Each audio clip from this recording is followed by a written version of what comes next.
Have you ever noticed how one moment can completely hijack the conversation around an entire league?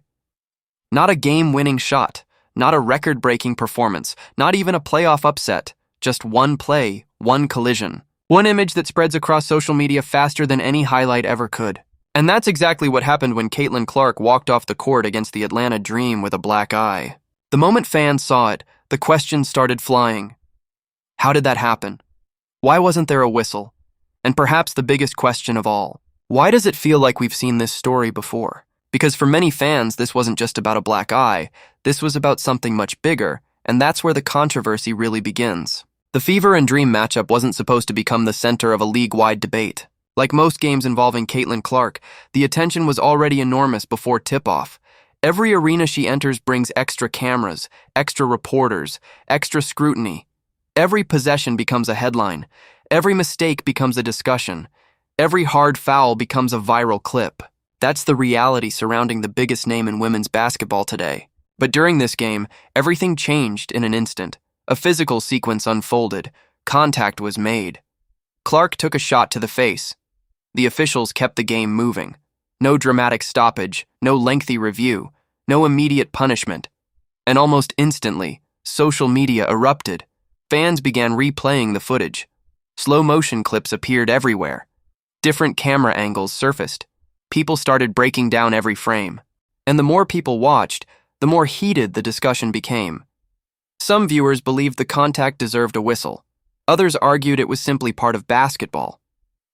But regardless of which side people landed on, one thing was undeniable.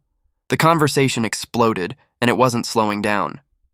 But what happened next made the entire situation even more fascinating, because while the internet was losing its mind, Caitlin Clark wasn't. After the game, reporters naturally wanted answers. Everyone expected frustration, maybe anger, maybe criticism toward the officials. Maybe a pointed comment that would dominate sports talk shows the next morning. Instead, Clark did what she's done so many times throughout her career.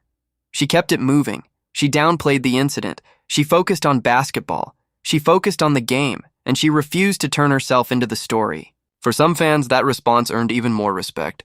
They saw toughness, maturity, professionalism. The ability to absorb criticism and adversity without making excuses. Others saw something different. They saw a player who may have become accustomed to dealing with situations she shouldn't have to deal with in the first place, and that interpretation only fueled the debate even further. Because this wasn't just about one game anymore. People started connecting dots, and once that happened, the controversy entered an entirely different phase. For months, fans have argued about how opponents defend Caitlin Clark. The conversations never really stop. Every hard foul gets dissected, every heated exchange gets analyzed, every physical play gets magnified. Part of that comes with fame.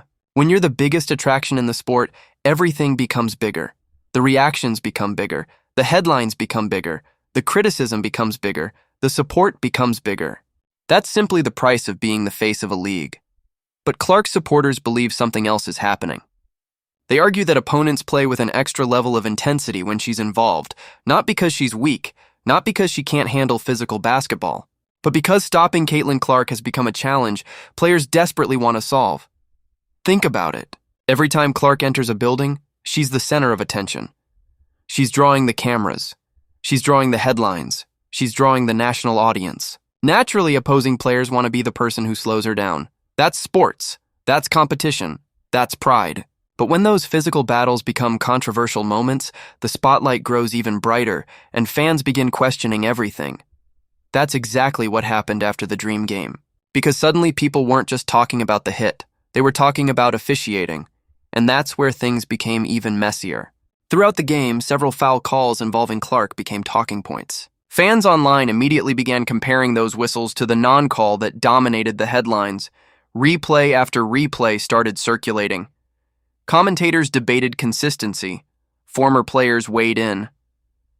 Podcast hosts jumped into the conversation. Everyone seemed to have an opinion. The real issue wasn't whether every call